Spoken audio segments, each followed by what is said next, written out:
Assalamualaikum dan salam perpaduan. 250 individu dikurniakan pingat oleh Yang di-Pertuan Agong Al-Sultan Abdullah Riayatuddin Al-Mustafa Billah Shah mendahului senarai Pengarah Jabatan Keselamatan Dalam Negeri dan Ketenteraman Awam Bukit Aman Datuk Seri Hazani Ghazali. Istiadat penggunaan darjah kepahlawanan pasukan polis berlangsung di Istana Negara.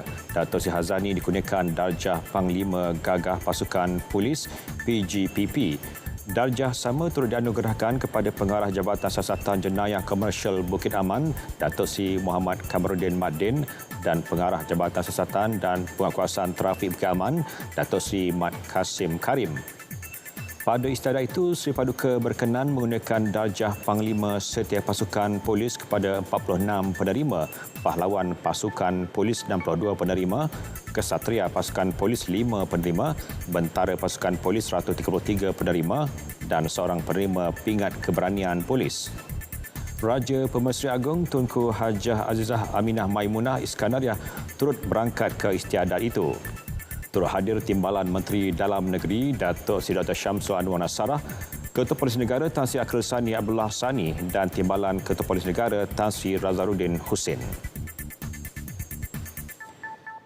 3 pekerja sebuah taska di Kuala Terengganu direman 6 hari bagi membantu siasatan kes dera seorang bayi berusia 4 bulan sehingga koma. Perintah reman dikeluarkan Magistrate Nur Mazrini Mahmud di Mahkamah Magistrate Kuala Terengganu.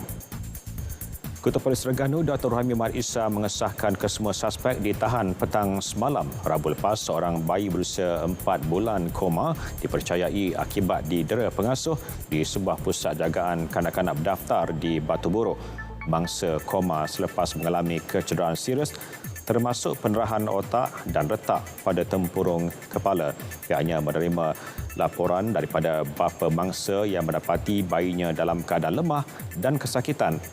Selepas diambil daripada pusat jagaan itu pada hari yang sama, kes disiasat mengikut Seksyen 31/1/A Akta Kanak-Kanak 2001.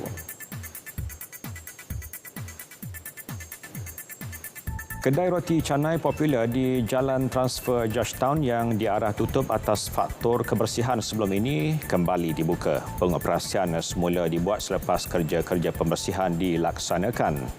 Kedai roti canai yang berusia hampir 90 tahun itu kembali beroperasi hari ini. Menurut pemiliknya, barisan pekerja juga telah diganti bagi memastikan aspek kebersihan menjadi keutamaan. Kedai terbabit sebelum ini diarah tutup oleh Pejabat Kesihatan Daerah Timur Laut. Tindakan dibuat susulan tular rakaman video mengenai pengendalian kebersihan di kedai tumpuan pelancong terbabit. Luar negara.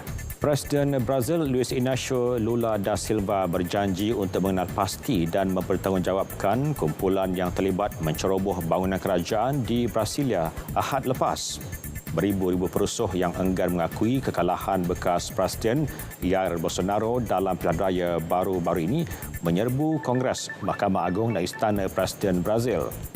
Selepas mesyuarat keselamatan bersama lebih 20 gubernur di Brasilia, Lula menegaskan kerajaan tidak akan bersikap otoritarian dalam menangani pelakunya.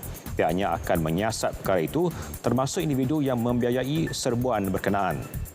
Dalam insiden keganasan di Brasilia, penyokong Bolsonaro menggeledah bangunan Kongres Nasional sebelum bergerak ke Mahkamah Agung Berhampiran dan Palácio do Planalto. Pasukan keselamatan mengambil masa beberapa jam untuk mengawal semula kawasan itu.